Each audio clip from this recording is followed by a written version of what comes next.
So I'm going to be talking about telling your story. When I started out in the tech industry 20 years ago, yes, aging myself, I know, but I didn't like public speaking. And I'm going to give you a couple of stories to explain what I thought of public speaking and how it went for me. But more recently, about 4 or 5 years ago, I started becoming much more interested in storytelling. I have to mention Damien Conway as somebody who was very inspiring to me and made me think I could actually do this stuff. And what I want to do is I want to teach you guys the things that I have learned over the years and to hopefully help you to get past your first speaking experiences or subsequent speaking experiences without the hassle and anxiety that can come with it. So again, I'm Kirsten Hunter. I work at Akamai. I'm Sinedra on Twitter. I'm Princess Polymath on the web. And I've been working with APIs for 10 years. So my current job, since I love to speak now, and I love APIs, I'm an API evangelist. And what I do is I help people be awesome with our APIs. I go around and I talk to people and I give workshops and I do code samples. So I have the best job ever, and they also let me come to conferences and help other people learn from my experiences as well. Prescriptive talks. When people think about giving a talk, one of the first things they think about is, I need to be better than everyone else in the room about what I'm talking about. I need to be the expert. There's no point in me getting up there if I can't beat anyone in the room at my topic. I don't give these talks. I've been giving talks for almost more days than not over the last several years. And I have never given a prescriptive talk. All of my talks are narrative talks. A narrative talk is where you tell your story. Maybe you had a particular challenge that you overcame. Maybe you had a problem that went sideways. Maybe you created a new tool that solved the problem that people didn't even realize they had. Whatever it is, even if you aren't the one who implemented the solution, that's still cool. It's your story. Whatever story you have that you're excited about and passionate about is going to make a great story that people want to hear. Imposter syndrome. This is my favorite slide. So we all have a little bit, and some of us have a lot of imposter syndrome. Let me just tell you that the people who you work with who are telling you that you are great at what you do, who are telling you that you are successful and competent, they're the right ones. You should never second guess them, and you shouldn't second guess yourself. And try really hard not to project meaning onto what they say that isn't actually there. Listen to the words they say. Don't listen to the cranky voice they have because they just spilled coffee on their foot and they're really feeling uncomfortable right now. It's not always all about you. So you're not a little white fluffy dog in a pug suit. You can be a pug, or you can be the little white dog. But you are who you are. You are creative, you are competent, and you are exciting. You are amazing people. You're here because you're trying to learn how to be even better at the things that you do. So you have a story to tell, and people want to hear it. I want you to look around at the room. I mean, other than the people who I sort of salted the room with. I have some friends in the audience. It's a technique. The other people came here to listen to me talk. They came here to listen to my story. And if someone else, when you are giving a story and you get up and you feel anxious, just remember those people want to hear your story from you. They chose to go to your talk. They chose to listen to your story, and the best thing you can do is do your best at expressing it. If they ask questions, they're not confronting you. They're just trying to understand better the context of what you're talking about. Think of it as a conversation with a friend.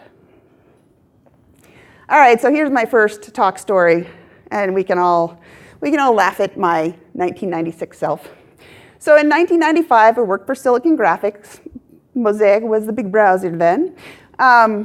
I don't know if you guys know that Mozilla is actually Godzilla that eats Mosaic.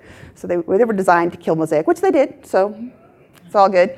So my boss said, well, there's a WWW conference coming up in Paris in April, and you can go if you write an abstract, do something useful, write an abstract, and then get chosen to present at the conference. And I thought,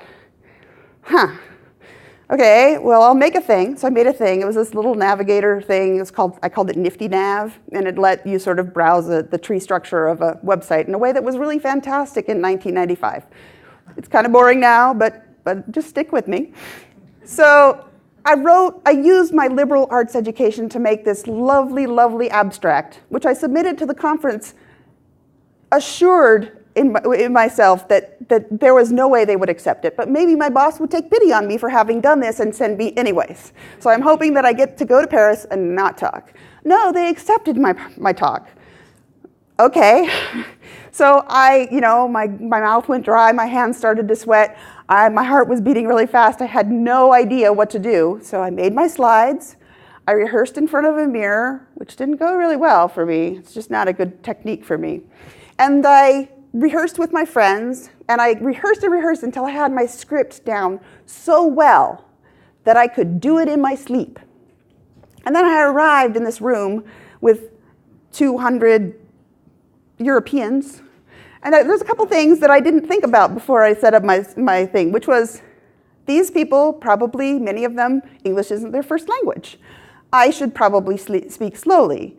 And also, some of the metaphors I use aren't great. And also, what I didn't know, and I couldn't possibly have known, is that Europeans have a different way of reacting when you talk.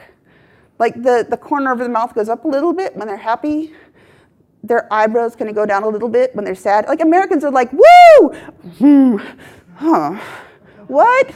I mean, you can watch a room of Americans and know how you're doing with your talk, and you can adjust what you're saying so that it makes sense to them. So I get in the room, I set up my slides, I look out at all these people, and I freeze. I get my thing set up, I take a deep breath, I start doing my presentation, and strangely enough, not sure why this happened, I was done in 5 minutes. It might have had something to do with the fact that I didn't breathe for those 5 minutes. I just spit out everything in my script as quickly as I could, and it didn't really matter if anyone could understand what I was talking about. It just needed to get done so I could get out of that room. So what I learned from this talk was I never want to do public speaking again. No, just no, it's not my thing.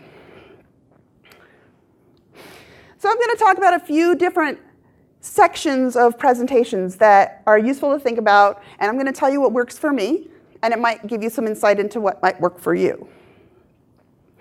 Okay, rehearsing in a mirror. This does not work for me. Rehearsing in a mirror goes like this. Hi, I'm Kirsten Hunter. Yeah, I know you're Kirsten Hunter. Your hair looks funny. Wait, is that a spot on your shirt? Oh God, that's not an expression you should make when you're standing on stage. Really, your hair looks funny. I mean, and I spend so much time critiquing myself that I don't actually end up with any kind of rehearsal that makes any sense. This is a situation where I'm not recreating what's going to be happening, and it's not helping me. So maybe it'll work for you. It's great if you're not going to sit there and second guess everything about yourself that the mirror is happy to tell you. Rehearsing in the mirror might work for you, doesn't work for me. You can rehearse your script. So we're still at the script level, right? So you can rehearse your script by talking to friends. You can tell the story that you have with the lines that you have. You can give it to your friends, and that will help you keep a nice natural speed when you talk. And you can watch their reactions and see what you need to polish up. If they ask you questions, you can see what you might want to change. This is still rehearsing a script, however. What I like to do is share my story. I like to take the slides or not have the slides. I'd like to take my friends to dinner or to lunch and speak to them about what I'm going to speak about. I never take notes. I don't have a script. Sometimes I'll come back and put notes in my slides and then take them out. Because typing them out sort of helps me remember the things that I thought were particularly useful. Taking them out means I'm not over here like this. Whatever works for you, you need to figure that out. But the main thing to realize is that if you have a script and, 10,000 steps. If you have a script and you rehearse it, the most likely thing that's going to happen to you is you're going to speak too quickly and your voice is going to go up. There's nothing more attractive than that. So let's talk about slides. You notice my slides, they don't have a lot of words on them. This is Haiku Deck. I love Haiku Deck. If you all don't ask me questions afterwards, I'll just show off Haiku Deck so you can see how it works, and I'll be excited about it. You put in your title, you put in your subtitle, it figures out what keywords might work for those, and it offers to go get them from Flickr for you. It looks for the ones that are Creative Commons available for anything, and then it grabs the attribution and it puts it down here in these little tiny words. So this is how I do my slides now. If you go on Haiku Deck and you look at my decks, you'll realize there's a lot of them there. The ones I do for my company, I have to put in some words, but I don't like to put in a lot of words, because when you have a slide with a lot of words and you're nervous, you will read the slide, the audience will read the slide. You'll be reading the slide together, and it will be story time.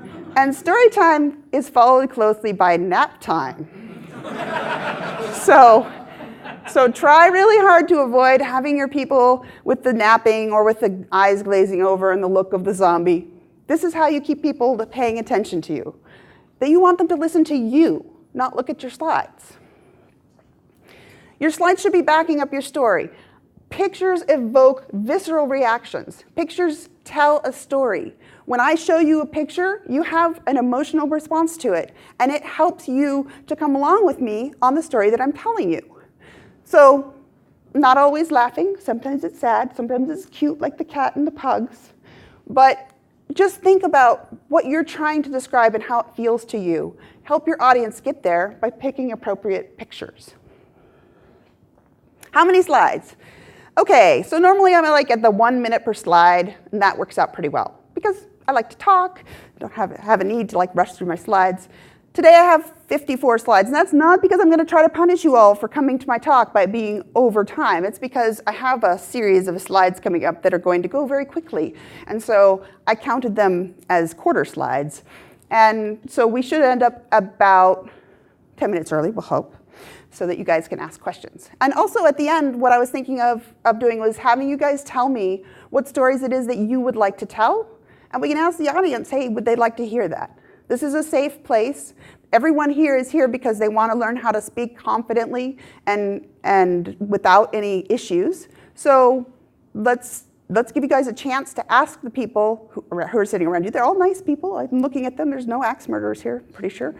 And so let's try to do that at the end. Or I'll show you Haiku Deck. Anxiety. I bet you're waiting for me to tell you what the actual awesome thing that will make your anxiety go away. And the answer is nothing. You'll be anxious. When you're not used to being on stage, it's anxiety producing. I'm not very anxious when I get on stage because I'm on stage all the time. But you will probably be anxious, and it will come in several different forms.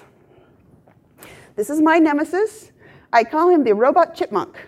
This is who I became in Paris that day. Robot chipmunk, voice goes up, speed goes fast, and no one can understand a word that you're saying. If you don't have notes, and you don't have a script, and you have to pause between slides and take a sip of that water you surreptitiously brought to have, the audience doesn't think of it as a pause. It's natural. When you're talking, you don't always talk all the time. It's cool for you to gather your thoughts and figure out how do you want to express the next thing.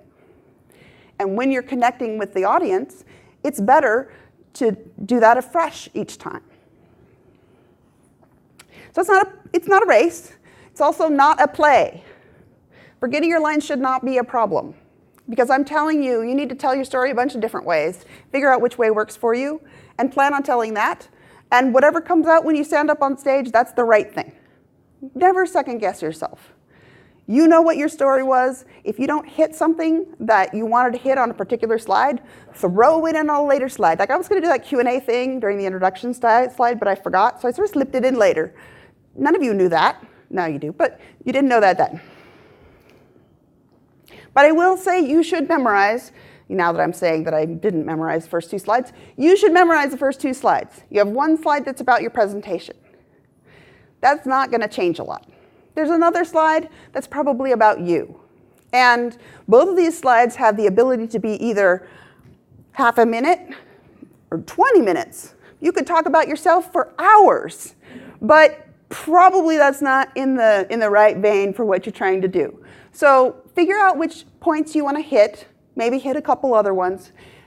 I try to keep it to less than half a minute for those slides, just because I don't want to go off on a tangent about APIs and how fantastic they are and how I like to connect things together and make things go.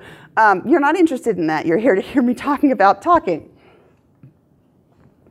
The audience is your friend. The audience wants you to succeed. If you have a chance to meet some before your talk, go out, shake their hand, ask them how they are, ask them what they're hoping to get out of the talk. It feels like you're already bursting with anxiety and it's going to make you feel worse. But it doesn't. It makes you feel better. Now you have a friend in the audience. You have an anchor. You can look at someone and know, hey, this person doesn't actually want to kill me. The audience does get concerned and anxious when you are concerned. So taking a deep breath, getting a drink of water, waiting a second until you gather your thoughts is better than starting to panic, because then everyone else in the room panics because they really want you to succeed, and now they're worried. So try to just remind yourself, they're here to listen to you. This is what they chose to do with their time. They are giving you the most valuable thing they have that they'll never get more of, which is time. So respect that, and respect yourself also. You can do it. And talk to the friendly people. I say the other ones probably aren't paying attention. I actually mean the other ones probably are having a bad day. That grumpy face probably has nothing to do with you.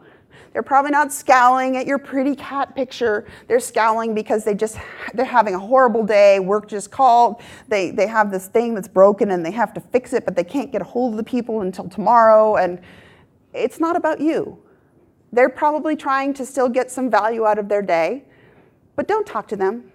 It's going to make you feel like you're not doing a great job. Talk to the people who are smiling and nodding, and try to see what it is that makes them smile and nod, and add more of that to your presentation. Okay, so here's my second story, featuring my friend who's in the back.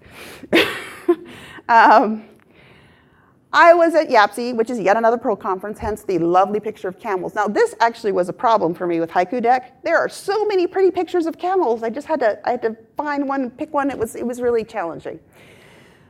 I was selected to give a talk, which I thought was okay. They'd put me in a little tiny room. I'd talk for a little bit. There wouldn't be any problems, and then I would scurry away. So in preparation, I made a 42-slide deck. I was very proud of my 42-slide deck. I had waited until the day before the conference to make the 42-slide deck because, having learned what I learned at the other conference, which was not exactly a good thing to learn, which is that I didn't want to speak, I also thought, well, maybe I prepped too early for that other one. So I'll just wait till the last minute to do one, and it'll take away all my anxiety, and it'll be fantastic. So I had my 42 slides. I rehearsed with my friends, Bill and Casey. I got everything sort of working, and I was kind of okay about it. And then I got there. Oh, and I did rehearsal with my friends, yes. Spoiler alert, didn't help, just so you know. So I got there, and I was in the keynote room. I was in the keynote room, and not only was I in the keynote room, there were also tables over there where these people were doing their work. And those people were Larry Wall and Allison Randall and all of the Perl royalty. They were all over there. And while they weren't necessarily listening to my talk, I'd like to think they were doing their own work. They could hear me. I never wished for a wall to come down from the sky so desperately. So I took a deep breath. Do that a lot. Rats! I didn't bring a dongle. That's what happens when you don't speak for 11 years. No dongle. That's okay. Someone rescued me with a dongle. And then my system died. Made like a brick. Just sat there. And I thought, I'll reboot it. That'll make it better, right? Beach balls. A lot of beach balls. It was awesome. There is nothing that's not awesome about that. So then maybe I thought, maybe I could use another system and set it up as a target disk. So a friend offered me his system, and I tried that, and no.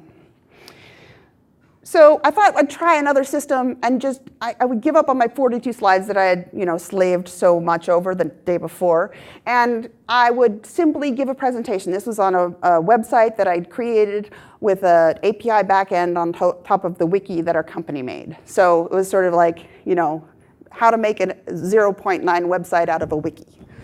It was an interesting talk, but I figured I'll just use the other system, and that'll be great. So I took a deep breath.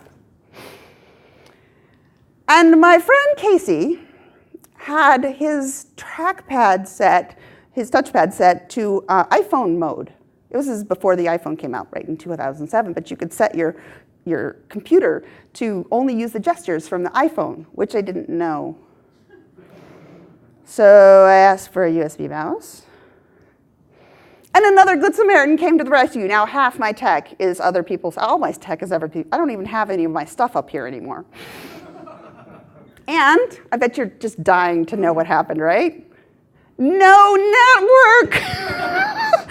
So I just burst into, it was either melt into a puddle on the stage and huddle and cry, or just burst out laughing. It was hilarious. Everyone in the audience thought it was hilarious. They were laughing with me, really, they were. I got a little less anxious each time because it just seemed like I was going down this train track and there was just no way off of it, and I just wanted to see where it ended, and this is where it ended. So I take a deep breath. I take a lot of deep breaths in these stories because I think it'll help me, and I think it does. So I gave a talk with no props. And I got up, I went to the front of the stage. I really didn't have any more anxiety. What is there to have anxiety about at this point? What's going to fail? I could trip and fall on my face, but it's a flat stage. There's no bumps. So I went up, and I sat on the edge of the stage, and I talked. I gave my talk. And guess what? It was really pretty good. The people in the audience asked me questions. My friends Casey and Bill threw me a couple of softballs for things that I'd forgotten to throw in. But it turned out to be a very successful talk. And the people were engaged, and they were looking at me and nodding and smiling, probably with a little pity, but I was willing to take it. But it worked out fine. So the result? A great presentation with no stuff, no props. It's not an experience that a lot of people like to have. It's an experience that several people have had. Casey mentioned to me that he had the same problem at OSCON in San Jose, and gosh darn it, those people, they want you to talk even if you have only a stick to your name. So what did I learn from this? I learned a new way to look at presentations. For me, rehearsing, I like to tell my story to people. And as it turned out, because I had told this story, the reason I succeeded at that talk had nothing to do with my rehearsing. It had nothing to do with my preparation. It had nothing to do with any of the technology it had. It had to do with the fact that I had talked to so many people about this technology that I already knew what I was going to say. I had inadvertently done that thing where you tell your story to a lot of different people and you use different words each time, and then when you get up on the stage and you don't have any tech, you just tell your story. And that's what I do. I'll tell you, there's no notes in here. You guys can come check. So when I do use slides, I want my slides to guide me and inspire me. I want them to help you come along with me on the journey that I'm making. So 10 years later, I love speaking. I got past it. That experience at YAPC, if you can get past that, you can give a talk anywhere. Someone throws me up on stage and tells me what to talk about, and it's a thing I know and I'm passionate and excited about, I'll talk about it. It might not be the most well-focused talk. That's what the slides help me do, is sort of stay in the right order so that everybody can follow along. But it's going to be a good talk because I love the topic and I really want to share it with people. So I love speaking. Best job ever. Travel the world, talk to people, teach people how to do things, play with technology and teach people how to do that. I love it. And I've learned that people love stories.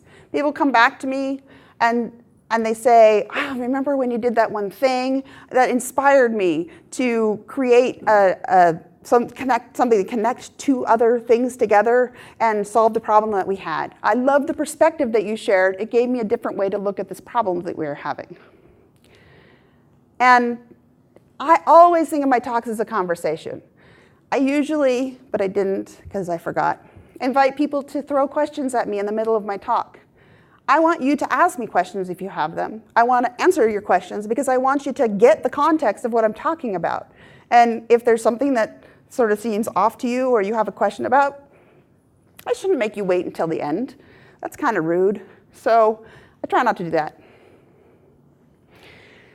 Finding your story. You have a great story.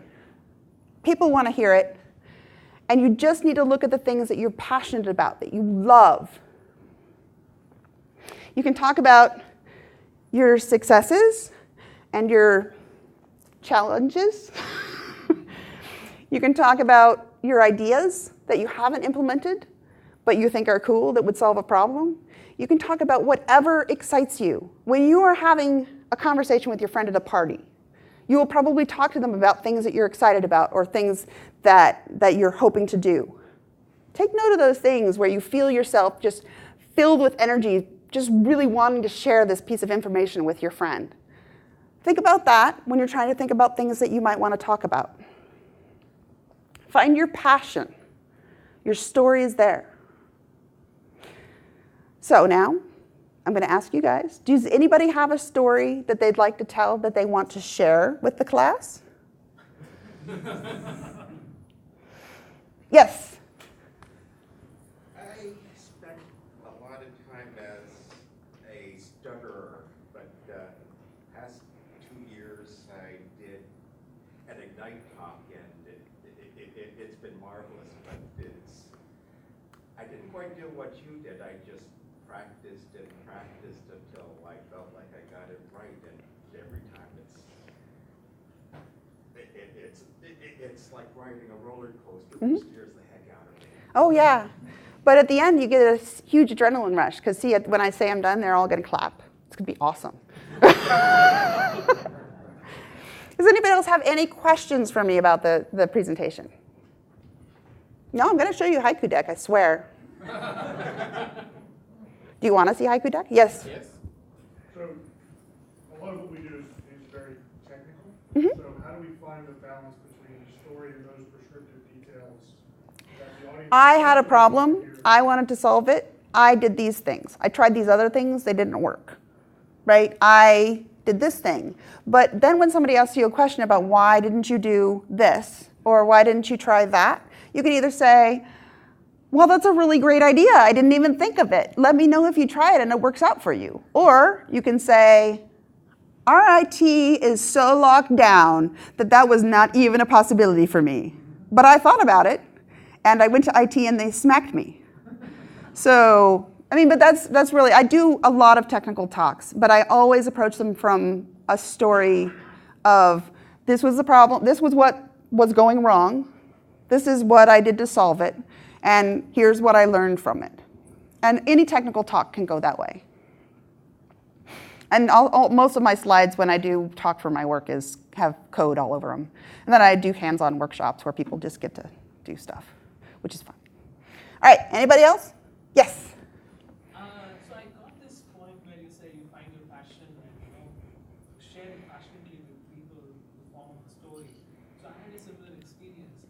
My question is, how do you limit the time? Like, you have only, because in my college days, I had this experience. It was pretty hilarious, but then it was not the best one. Right. I had to talk, we were a group of 4, and we had to share the time. Mm-hmm. 60 minutes, and the topic that we chose, I was extremely passionate about it. I used to just walk around talking with myself as I'm presenting, and when the actual day came, I was not anxious. I was totally confident. In fact, I was so passionate. You took all the time. 10 minutes, 45 minutes. And then my friends at the back, they started showing signs like that. Well, that's a really good point. I got an extremely good grade, but then I had to lose 3 friends. Yeah, that's probably not worth it. Grades are only for so long. Limit yourself. I mean, even if you have slides, you know that there's a time limit. I usually have 2 or 3 points I want to hit in each slide, and so it guides my story.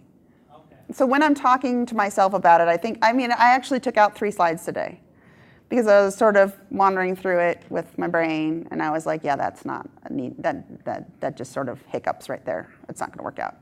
So there's a timer on your slides for a reason, and what I like to do is I like to give myself checkpoints. And so at this slide, I should be at 10 minutes. At this slide, I should be no longer than 15 minutes. No shorter than 14 minutes. Like if I'm running slow, if I'm running, too fast, slow down my speech. I'm probably not doing a good job of speaking coherently. Or maybe I'm skipping a lot of points. That's when you grab the glass of water and you think, what did I miss? And then you sort of fold it in later because they didn't know. You didn't put it on your slide. How are they going to know?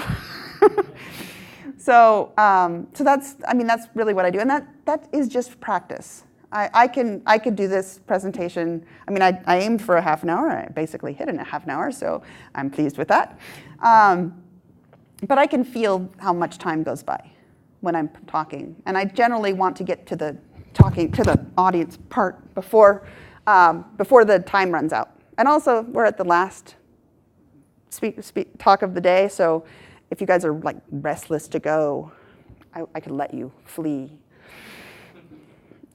Does anybody else? Yes. I've heard that having slides that automatically change every, say, 10, 30 seconds is helpful for speakers because it keeps them moving on in a certain direction if they get stuck. Do you agree with that? Doesn't help for me because I look at the audience and I see how they're reacting to what I'm talking about. And if I get to something I think they're really going to groove on, I'm going to stay there for a little bit.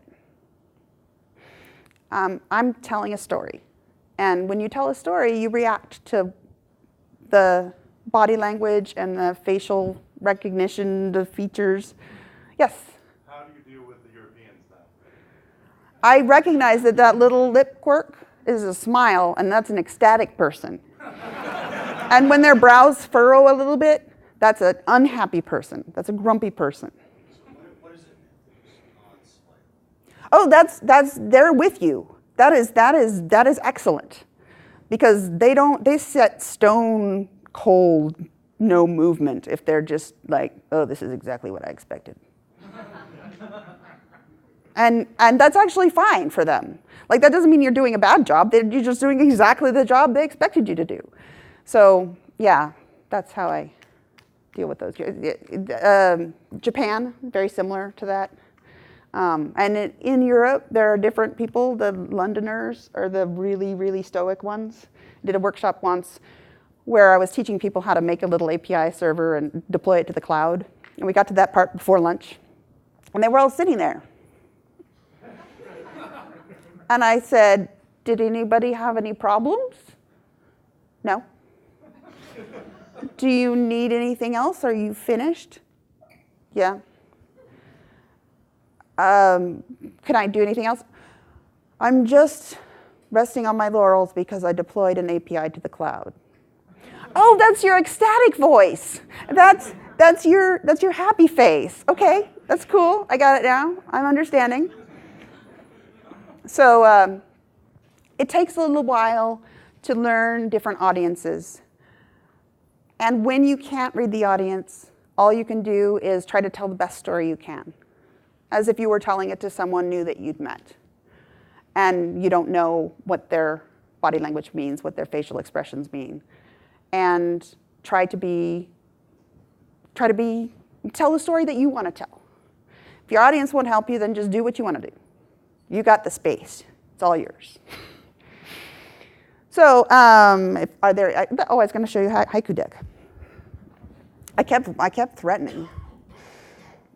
Does anybody else have a question? Nope. Okay. So, as you can see, I'm using PowerPoint for presentation because it's easier. Fine.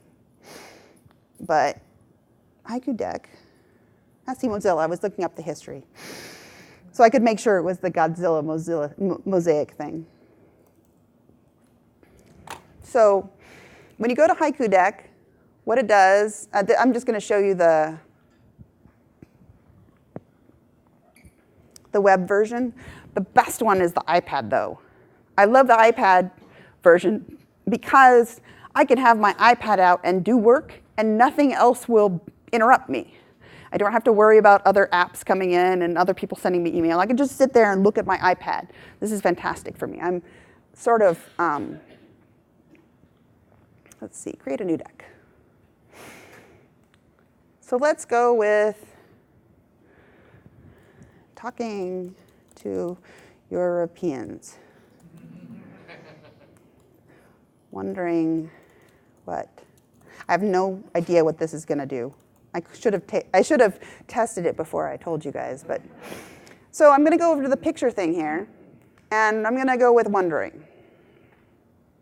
Okay, so these are the pictures that got me from Flickr. Broccoli, yeah, who would eat that? That's what I'm wondering. There's the Lego Wonder Woman, but I mean there's this picture here is pretty cool, right? He looks a little European. You have no idea what he's thinking. That would just be a teenager, but let's see. Let's try speaking, talking. So there's all kinds of talking. She's talking, and then you can move stuff around so you can see her. And I mean, it's just a really fun tool to play with, and it's basically free. I mean, there's a pro version, which I don't even have, which lets you do all sorts of magic things like take your existing PowerPoint presentation and haiku deck it, all for you, magically with the algorithm of awesome that they have. So, so that's my talk, and I will be leaving tomorrow morning. I will be around for a bit this afternoon. You can always find me on Twitter. You can look at my blog at princesspolymath.com. Yes? So what were those 3 slides at the top? I think it was one of the rehearsing ones. I think it was, I don't remember. I looked at them and I was like, well, that doesn't even make any sense. What did I have that in there for? So the story that I decided that I wanted to tell earlier today looked a lot different than the story that I wanted to tell 4 days ago. So it happens. So you can find me on Synedra on Twitter. You can find me princesspolymath.com. I will write a blog post about what I said, and my slides are posted on Haiku Deck, but they are not nearly as entertaining without my interpretive dance. So, but you can take them and you can use them. My boss knows me so well that I can put Haiku Deck stuff up without even telling him anything, and he knows exactly what I'm going to say. It's a little scary, but it's totally cool. But so I usually write a blog narrative about what I talked about so that you can share it with other people or you can look back on it later. So I will tweet that out when I'm done with it. And thank you all very much for coming.